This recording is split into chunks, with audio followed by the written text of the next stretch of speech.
Oke, per Viki TV ya. Kita lihat salah satu videonya. Apa nih? Ya udah, ceritanya gini aja.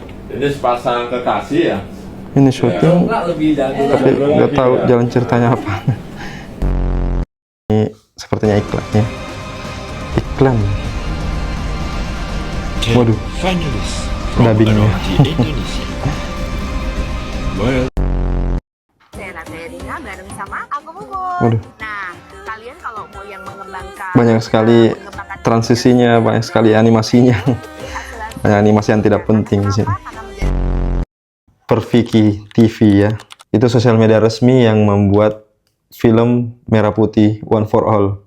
Yo, what's up? Kembali lagi di Kopi King Channel, channel yang membahas semua tentang perkopian duniawi.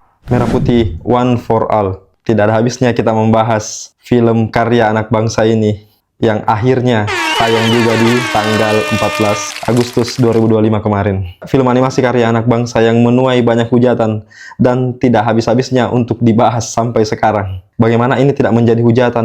Ya, karena kita tahu sendiri kualitasnya bagaimana.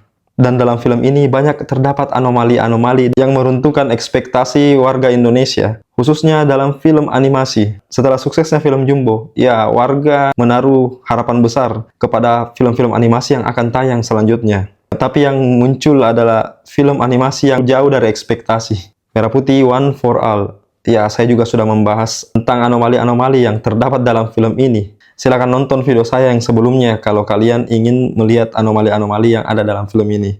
Karena film ini sukses tayang di bioskop, saya pun jadi penasaran. Siapa sih orang-orang yang ada di balik pembuatan film animasi ini? Tapi sebelum lanjut, silakan share, like, dan komen. Dan juga bantu untuk channel ini semakin berkembang dengan cara mengklik tombol subscribe.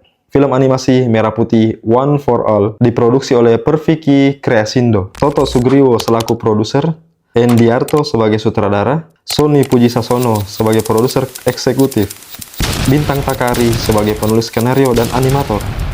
Ya, beliau-beliau ini adalah sosok di balik pembuatan film animasi Merah Putih One for All. Bapak Toto Sugriwo sebagai produser merupakan tokoh senior dalam perfilman Indonesia. Beliau memulai karirnya saat bekerja di rumah produksi PT Johar Mandiri Jaya. Beliau juga pernah menjadi anggota dari Persatuan Artis Film Indonesia atau PARFI. Tak hanya di film, beliau juga pernah berkarir di radio, pernah juga menjadi Badan Pertimbangan Perfilman Nasional, dan masih banyak lagi. Atau dengan kata lain, dari segi pengalaman, Bapak ini sudah tidak diragukan lagi. Tapi yang menjadi sorotan itu adalah Bapak Endiarto selaku produser dalam film Merah Putih One for All ini.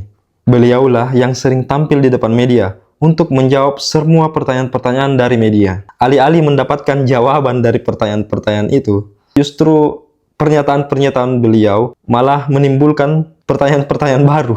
Seperti masalah anggaran dalam pembuatan film ini, yang konon katanya mencapai 6,7 miliar. Beliau justru menjawabnya dengan, ya proyek ini dibuat dengan semangat gotong royong. Justru belakangan ada statement baru yang muncul, kalau ternyata biaya produksi film ini 1 juta, yang justru menimbulkan pertanyaan baru.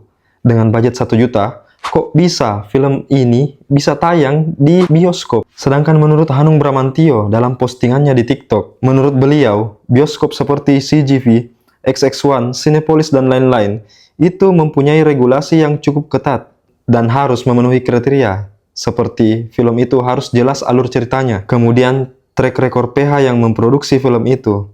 Track record PH-nya itu yang kayak bagaimana? PH itu jelas dan tidak abal-abal, di mana harus booking jadwal dulu selama 3 bulan. Dan di Indonesia itu setiap tahun ada 200 judul film yang mengantri untuk bisa tayang di bioskop. Sedangkan film Merah Putih ini bagaimana? Kok bisa dapat jadwal pemutaran di bioskop itu dengan sangat cepat?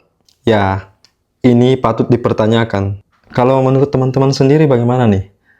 Apakah ada keanehan dengan produksi film ini? Atau mungkin teman-teman ada teori tersendiri tentang film ini? Silakan komen di bawah. Ya, terima kasih sudah menonton. Bye-bye.